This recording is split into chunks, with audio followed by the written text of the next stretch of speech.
আজ আবার একটা পঞ্চতন্ত্রের গল্প শোনাবো তোমাদের। গল্পটার নাম উকুনি ও ছারপোকা। নামটা কি মজার, তাই না? যাক, এবার গল্পটা বলি। এক ছিল ক্ষুদে উকুনি, গুটি গুটি চলে বলে তার নাম হয়েছিল মন্দবিসর্পিনী। সে থাকতো রাজার তুলতুলে নরম বিছানার চাদরের তলায়। সুখেই সেখানে দিন কাটত তার। রাজার মিষ্ট রক্তের স্বাদ কেবল সে একাই জানত।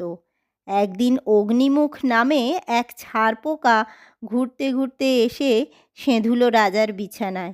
নতুন অতিথিকে দেখে উকুনি বলল, তোমার দেখছি মরণ ঘনিয়েছে, নইলে এমন জায়গায় কেউ আসে? শিগগিরই পালাও, রাজার চোখে পড়লে আর রক্ষে নেই, এক্ষুনি মরবে।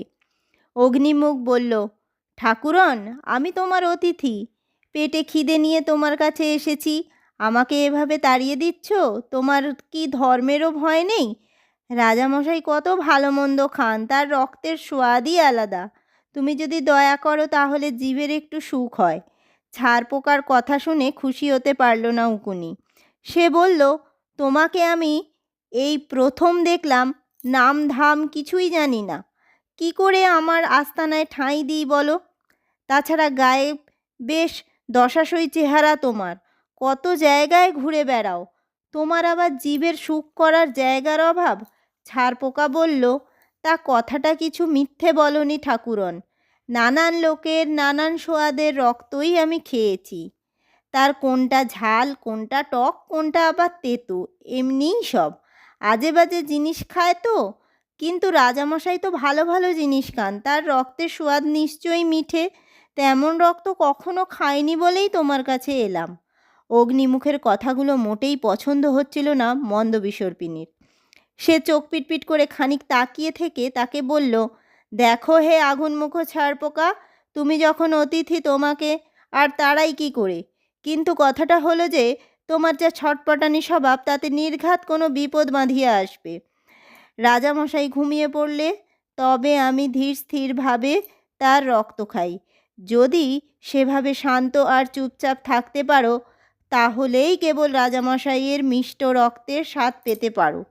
ছারপোকা বলল, ঠাকুরন, তোমার বাড়িতে এসেছি, তুমি যেমন বলবে তেমনই চলবো, দিব্যি গেলে বলছি।